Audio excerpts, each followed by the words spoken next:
ఇప్పటికైనా నమ్ముతారా దేవునికి అసాధ్యమైనవి ఉన్నాయని? ఉన్నాయండి లేక? ఉన్నాయి. నీతిమంతుని ప్రార్థన ఆయన ఆలకించునని బైబిల్లో రాయబడింది. నీతిమంతుడైన యేసుక్రీస్తు చేసిన ప్రార్థనని దేవుడు ఆలకించలేదు. ఎందుకు ఆలకించలేదంటే ఆయన చిత్తానుసారంగా కానిది నీతిమంతుడు అడిగినా చేయడు. సమస్తము సాధ్యమే, యెహోవాకు అసాధ్యమైనది ఏదైనా ఉన్నదా అని రాయబడిన బైబిల్లోనే విశ్వాసము లేకుండా దేవుడికి ఇష్టడై ఉండుట అసాధ్యమని రాయబడింది. ఆయన యొద్దకు వచ్చేవారు ఆయన ఉన్నాడని, ఆయన ఫలాన్ని దయచేస్తాడని నమ్మాలని కూడా ఉంది. ఇప్పుడు మనం మూడోది, సమస్తము సాధ్యమైన దేవునికి అసాధ్యమైనది. హెబ్రీయులకు రాసిన పత్రిక 12:14. మొత్తం మీకు అన్ని కూడా నేను ఎక్కడి నుంచి తీసుకొస్తున్నానంటే హెబ్రీయులకు రాసిన పత్రిక 12:14. సమస్తము సాధ్యమైన దేవునికి అసాధ్యమైన మూడవది.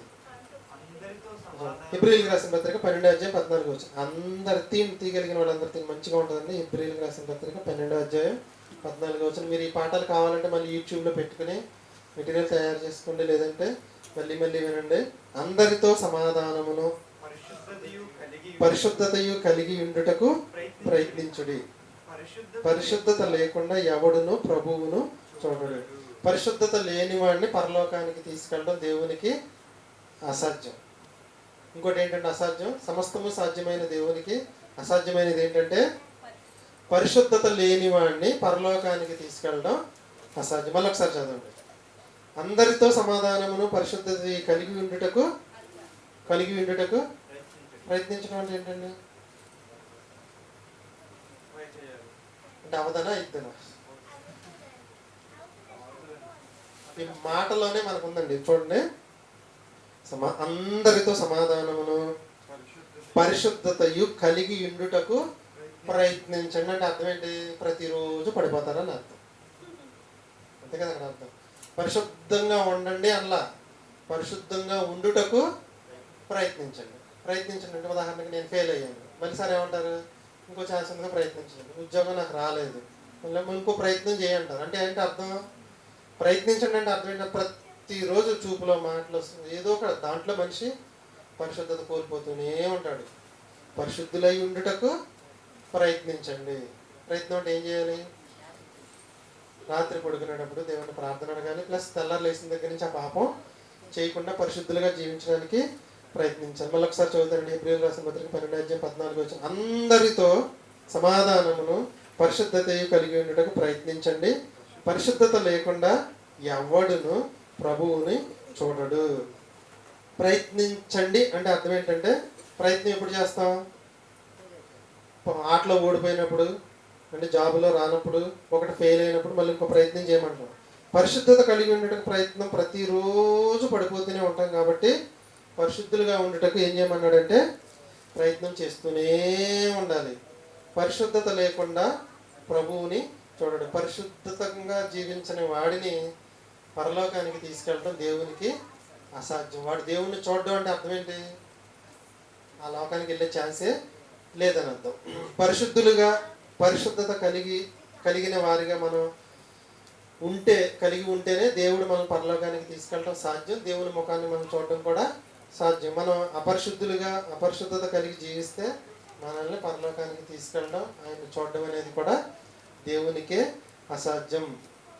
ఎవరిలో పరిశుద్ధత ఉండదో వారిని పరలోకానికి రానివ్వడం దేవునికి అసాధ్యం. ఇంతకు పరిశుద్ధత అంటే ఏంటి? పరిశుద్ధత లేకుండా ఎవరిని పరలోకానికి తీసుకెళ్ళడం అనేది దేవునికే అసాధ్యం. పరిశుద్ధత అంటే ఏంటి? దేవుడు పరిశుద్ధుడు కనుక మనల్ని కూడా పరిశుద్ధులుగా ఉండమన్నాడు.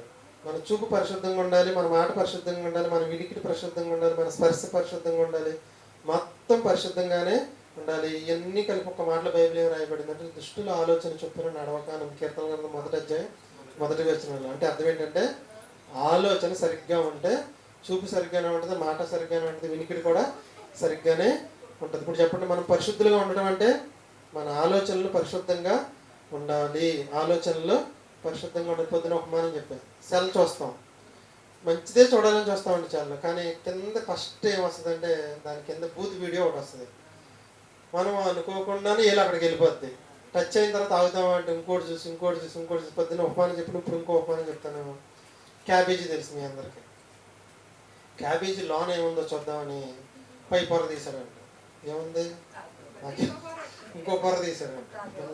ఇంకో పొర తీశారు. చివరికి ఏముంటుంది? నాకేముంటుంది? ఉల్లిపాయ ఉంటుంది. తొక్క తీసాం. ఒక పొర తీసాం.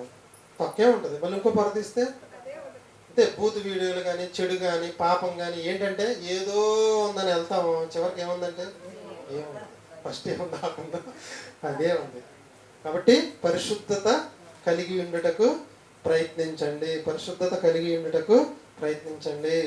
పాపం కూడా ఈ క్యాబేజీ ఉల్లిపాయ లాంటిది.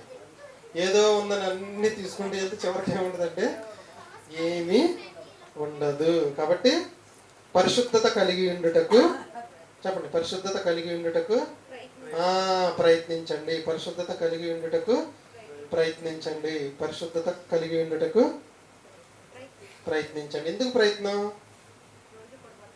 రోజు పడిపోతామండి? పడమా? రోజు మనం పడిపోయే ఛాన్స్ అనేది ఉందా లేదా? ఉందా. కాబట్టి ఏం చెప్పాడు మనకి? ఎలా ప్రయత్నించాలి అది తెలుసుకుని వెళ్ళిపోదాం.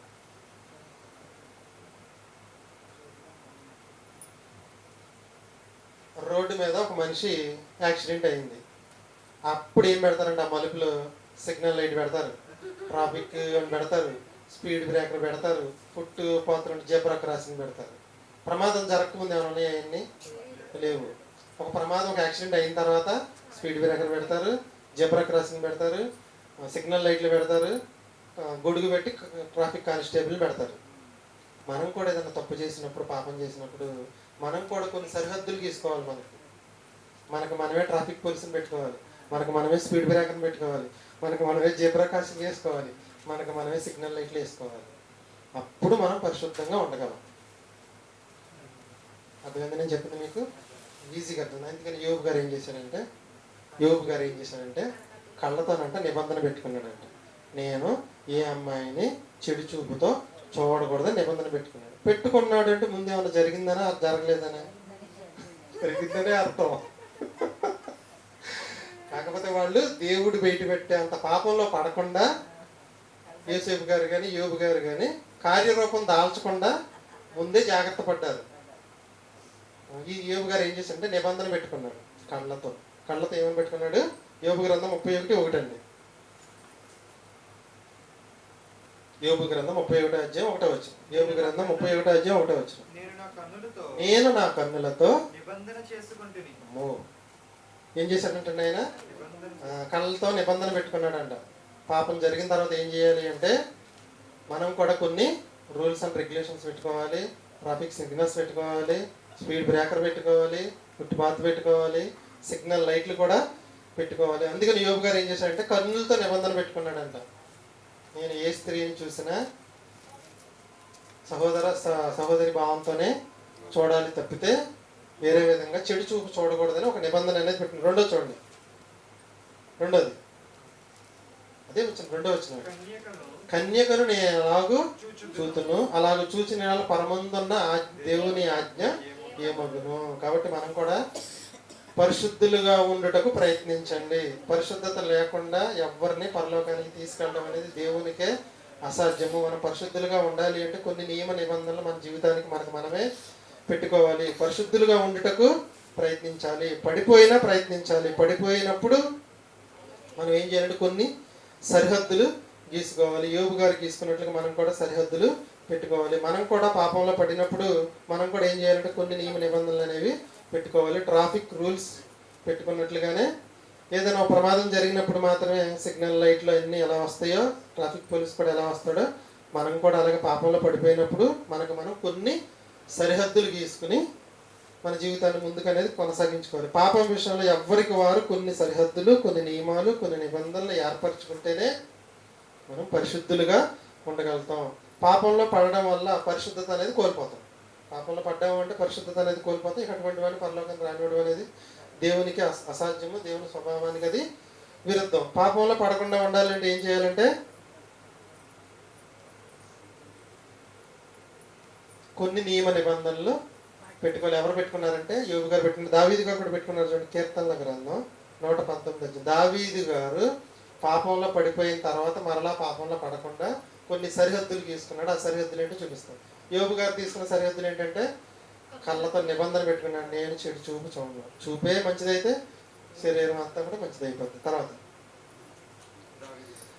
ఒక ఆయన పాపంలో పడిపోయాడు, మరలా పాపంలో పడిపోకుండా కొన్ని నియమ నిబంధనలు కొన్ని సరిహద్దులు నిర్మించుకున్నాడు. ఆయన ఎవరంటే దావీదు గారు. కీర్తనల గ్రంథం 119:11.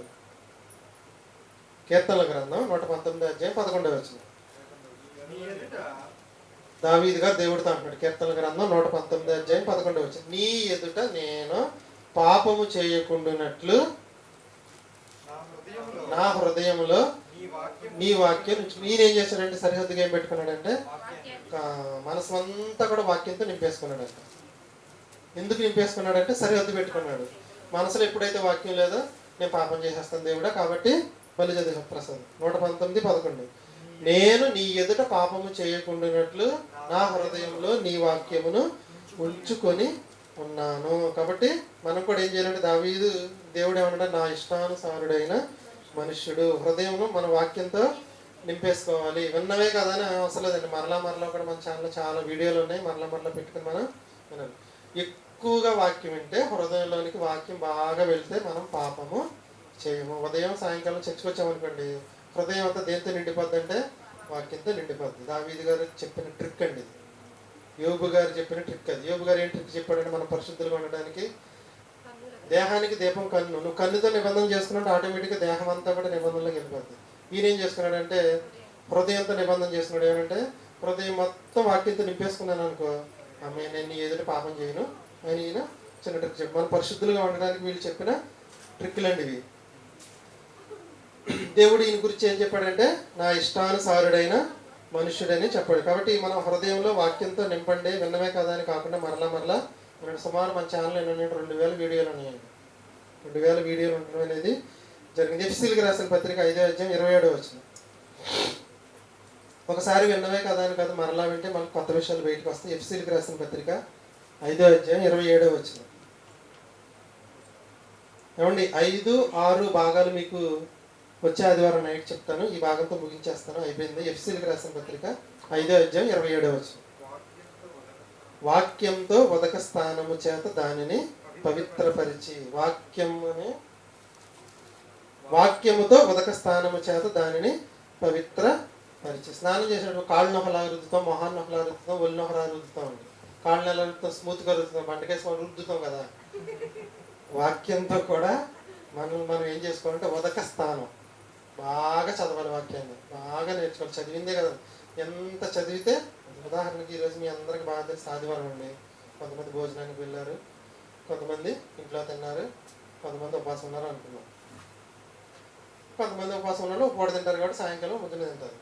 తిండి దేనికండి? శరీరానికి. తాగేది దేనికి? శరీరానికి. మనలో ఆత్మ ఉంది. ఆత్మ ఉంది కాబట్టి నేను నుంచున్నాను మాట్లాడాను. కరెంట్ ఉంది కాబట్టి ఫ్యాన్ తిరుగుతుంది. నాలో ఆత్మ ఉంది కాబట్టి మాట్లాడుతున్నాను. ఆత్మ ఏం తింటది? ఆత్మ నాలో ఉన్న ఆత్మ ఏం తింటది?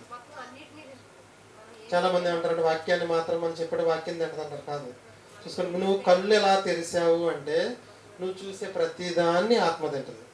నువ్వు చెవితో వినే ప్రతిదాన్ని ఆత్మ తింటది. ఆత్మకు ఆహారం ఏంటంటే వినేది, చూసేది, స్పర్శించేది మొత్తం తింటది. ఎంతకాలం తింటదంటే చచ్చిపోయే వరకు తింటది. ఇదంతా ఎక్కడ స్టోర్ అవుతుంది అంటే బ్రెయిన్లో స్టోర్ అవుతుంది. ఈవిడ మా ఆవిడే అని ప్రతిరోజు గుర్తుపెట్టుకోకర్లే మనం. ఎందుకని?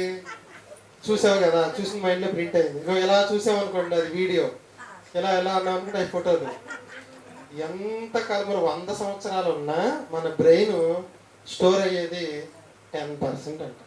ఇంకా 90% ఖాళీ ఉంటుందంట. మనం ఇదే అంటున్నాము. పూర్వం ఉన్నవాళ్ళు ఎంతకాలం బతికారు? 1000 ఏళ్ళు బతికారు. 1000 ఏళ్ళు బతికినా 10% ఫిల్ అయిందంట. కాబట్టి ఎంత లోడ్ చేసుకోగలదండి మన బాడీ, మన బ్రెయిన్ అంత లోడ్ చేసుకోగలదు. చూసే ప్రతిదీ ఆత్మ తింటుంది, నోట్లోకి వెళ్ళే ప్రతిదీ శరీరం తింటుంది. చెప్తే మీకు అర్థమైందా? కంటితో చూసే ప్రతిదీ ఆత్మ తింటుంది, నోట్లోకి వెళ్ళే ప్రతిదీ శరీరం తింటుంది. ముక్కుతో పీల్చే ప్రతిదీ శరీరం గ్రహిస్తుంది, చెవులతో వినే ప్రతిదీ ఆత్మ తింటుంది. మంచి ఆహారం తింటే ఆరోగ్యంగా ఉంటాం, మంచి మాటలు వింటే, మంచి చూపులు చూస్తే ఆత్మ ఆరోగ్యంగా ఉంటుంది. ఆత్మ ఆరోగ్యంగా ఉంటే ఆటోమేటిక్ శరీరం కూడా ఆరోగ్యంగా మారిపోతుంది. కాబట్టి ఇప్పుడు చెప్పండి, మనం పరిశుద్ధులుగా ఉండాలంటే ఏం చేయాలి? 2 నిబంధనలు పెట్టుకొని ఇద్దరు చూపించాను మీకు. యోబు గారి వలె దేహానికి దీపమైన కంటికి నిబంధన పెట్టుకోండి, హృదయాన్ని వాక్యంతో నింపండి. ఎందుకు నింపాలి అంటే, నీ ఎదుట నేను పాపము చేయకూడదు. ఒకవేళ పాపం చేస్తే పరిశుద్ధత కోల్పోతాం, పరిశుద్ధత కోల్పోతే దేవుడు ఏమంటాడు? నాకు అసాధ్యం. సమస్తం సాధ్యమే కానీ నేను తీసుకెళ్తాం అసాధ్యం అంటాడు. నాకు సమస్తం సాధ్యమే. ఎముకలను కాస్త జనాల కింద లేపేస్తుంది. దేవుడికి పాపం చేసిన వాడిని అబ్బాయి నాకు అసాధ్యమైన చేస్తాను, ఎందుకంటే నా స్వభావానికి అది విరుద్ధము. FC 5:26 చూడండి, ముగించేస్తున్నాం. FC 5:26, ఎఫ్సీలకు రాసిన పత్రిక 5:26 వచ్చింది. పురుషులారా మీరును దాని తర్వాత నేను చదువు. అటువలే క్రీస్తు కూడా సంఘమును ప్రేమించి, అది కళంకమైనను ముడతైన, అంటే కళంకము ముడత అంటే అర్థం ఏంటంటే, భావార్థంగా తీసుకుంటే ఏ లోపం ఉండకూడదని అర్థం అంటే, పొరపాటున ప్రతిరోజు ఏదో జరుగుతూనే ఉంటుంది. నేను ఏం చేయలేదు పత్తినంటే కుదరదు, ఏదో కూడా జరుగుతుంది. బైబిలే చెప్పింది కదా, ప్రయత్నించండి. సాయంకాలం చక్కగా మోకరించి దేవుడికి ప్రార్థన చేసి రక్తంలో కడిగేసుకోండి. హ్యాపీ నైట్ నిద్రలో వెళ్ళిపోతారు. ఆ రోజు మానేశారనుకోండి, ఆ పాపంతో నిన్ను ఆపేయచ్చు. ఏం చేస్తాం టైం బాగోపోతే? ప్రతిరోజు కడుక్కోండి. విశ్వాసం, దేవుడు నాకు చేయక కాదు, నాకు చేస్తాడు అనే నమ్మకం ఉంచండి. ఒకవేళ చేసినా చేయకపోయినా వదలను, నేను చచ్చిపోయిన తర్వాత స్వర్గానికి వెళ్తానని విశ్వాసంతో ఉండండి. విశ్వాసం లేకుండా దేవుడికి ఇష్టడై ఉండడం అసాధ్యం. దేవుడిని తీసుకెళ్తాం కూడా దేవుడికే అసాధ్యం. ఇప్పుడు ఏం చెప్పుకున్నామండి మనం? పరిశుద్ధత లేకుండా దేవుడికి ఇష్టడే అందరితోనూ సమాధానముగాను పరిశుద్ధత కలిగి ఉండుటకు ప్రయత్నించండి. పరిశుద్ధత లేని వాడిని పరలోకానికి తీసుకెళ్ళడం దేవునికి అసాధ్యము. మనకేమనకూడదు, కళంకము ముడత వంటి ఏది లేకుండా ఉండాలని కోరుకుంటున్నాడు. ప్రమాదం జరిగినప్పుడు ట్రాఫిక్ సిగ్నల్స్, ట్రాఫిక్ పోలీస్ ఎలా వస్తారో, మన జీవితంలో ప్రమాదం పాపం జరిగినప్పుడు మనం కొన్ని నియమ నిబంధనలు పెట్టుకోకపోతే మళ్ళా ప్రమాదం జరిగిందంటే మళ్ళీ పాపంలో పడిపోతాం. కాబట్టి యోబు వలె, దావీదు వలె కొన్ని నియమ నిబంధనలు పెట్టుకుని జీవనం. కొంతమంది మనుషులు చూస్తే కొంతమందికి కొట్టి చంపేయాలన్నంత కోపం వస్తుంది. మన జీవితంలో కూడా కొంతమంది మనుషులు మనం మర్చిపోవాలి, కొంతమంది జీవితాన్ని మర్చిపోవాలి. కొంతమంది మనుషులు మనం మర్చిపోలేదు అనుకోండి, ఇక వాళ్ళని చూసినప్పుడల్లా మన జీవితం అగమ్య గోచరం అయిపోతుంది. మన జీవితంలో కొంతమందిని ప్రేమించాలి, ఎవరిని పగబెట్టుకోకూడదు, అందరినీ ప్రేమించాలి. కొంతమంది మన జీవితంలో కొంతమంది చాలా మన దారుణం చేసిన కొంతమంది ఉంటారు. వాళ్ళు ఏం చేయాలంటే మనం మర్చిపోవాలంతే. మర్చిపోకపోతే దేవుడు మనల్ని మర్చిపోతాడు. వాళ్ళు మర్చిపోతే మనం ప్రశాంతంగా ఉంటాం. అలా కొన్ని నియమ నిబంధనలు అంటే, మీకు నాకు తోచిన నేను పెట్టుకుంటాను, మీకు తోచిన మీరు పెట్టుకోండి. ఎవరు ఏది పెట్టుకుని ఫస్ట్ ఈ 2 పెట్టుకోవాలి. కళ్ళతో నిబంధన, హృదయంతో నిబంధన, వాక్యంతో నింపుకోండి. చివరిగా హెబ్రీ 12:14 చెప్పి ముగించేస్తున్నాం. హెబ్రీలకు రాసిన పత్రిక 12:14 వచ్చింది. 12:14 అందరితో సమాధానం అంటే అర్థం ఏంటండి? ఎవరితో ఏ గొడవలో వద్దని అర్థం. గొడవ ఉందని తెలిసిందనుకోండి, దేవుడు నిన్ను తీసుకెళ్తాం అసాధ్యం. అందరితో సమాధానముగాను పరిశుద్ధతయు కలిగి ఉండుటకు తెల్లారు లేచిన తర్వాత ఏదో గొడవ అవుతానే ఉంటుంది ఎవరో ఒకరితో. ప్రయత్నించండి అంటే ఏంటి అర్థం? రేపు రాకుండా చూసుకోండి. అందరితో సమాధానముగాను పరిశుద్ధత కలిగి ఉండుటకు ప్రయత్నించండి. ప్రయత్నంలో ఏమవ్వాలి? మనం ముడత అయినను కళంకమైనను లేకుండా దేవుని ఎదుట కనబడితే మనల్ని తీసుకెళ్ళడానికి దేవునికి సాధ్యము. పరిశుద్ధత లేకపోతే దేవుడు మనల్ని తీసుకెళ్తాం కూడా అసాధ్యం. ఎందుకు అసాధ్యం అంటే, సమస్తము సాధ్యమైన దేవునికి అసాధ్యం. ఎందుకంటే ఆయన స్వభావానికి విరోధం. నీతిమంతుని ప్రార్థన వింటాడన్న బైబిల్లోనే నీతిమంతుడైన యేసుక్రీస్తు చేసిన ప్రార్థనే వీళ్ళు ఎందుకు వెళ్ళలేదంటే ఆయన చిత్తానుసారంలో లేని ప్రార్థన. కాబట్టి ఆయన చిత్తానుసారంగా మనం ఏం అడిగినా ఇస్తాడు. చెప్పాను కదా, అన్యాయస్తుడైన దేవుని భయపడిన వాడే అస్తమానం ఒక అమ్మాయి ఇచ్చి అడిగితే న్యాయం తీర్చాడంట. న్యాయవంతుడైన దేవుడు ఆయన చిత్తానుసారంగా మనం ఏం అడిగినా ఇస్తాడు అని నమ్మడమే విశ్వాసం. ఓకేనా? రాయేష్ వచ్చి ముగింపు ప్రార్థన చేస్తారు, ముగించేస్తాను. కరెక్ట్గా 9కి వదిలేసామండి. కరెక్ట్గా 1:30 చెప్పుకోండి, ఎక్కువసేపు చెప్పం. ఓకేనా? ప్రతి ఆదివారం ఉదయం సాయంకాలం మీకు క్లాసులు జరుగుతూనే ఉంటాయి. రాని వాళ్ళు మాత్రం మంచి జ్ఞానాన్ని మిస్ అయిపోయినట్టండి. మనం చేసేది ఏం లేదు. కావాలంటే మరి యూట్యూబ్లో అప్లోడ్ చేస్తాను, ఖచ్చితంగా విని మీ మావయ్య గారికి, హరిబాబుకి, కావ్యాకి చెప్పమ్మా. ఇది వింటేనే మీకు తర్వాత బాగా అర్థం అవుతుంది. నేను పార్ట్ 5 అన్నాను అనుకోండి, మీరు చూస్తుంటారు వాళ్ళు, ఏం అర్థం అవ్వదు. కాబట్టి వాళ్ళు వినమని ఒక మాట చెప్పమ్మా. రాజేష్ ముగింపు ప్రారంభం చేస్తారు, ముగించేస్తాను.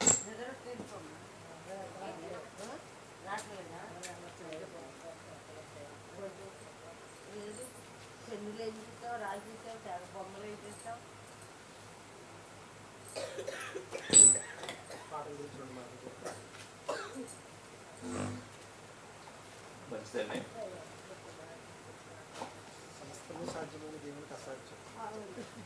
మనం ఈరోజు రావటం వల్ల మనం మంచి విషయాలు తెలుసుకున్నామండి. రావడం వల్ల మనకు ఉపయోగం అంటే ఏమన్నా నష్టం ఏమైనా ఉందా దీనివల్ల? మనం చాలా కొత్త విషయాలు ఎప్పుడూ వినని సంగతులు ఈరోజు తెలుసుకున్నాము. అంటే పరిశుద్ధత అంటే ఏమిటి,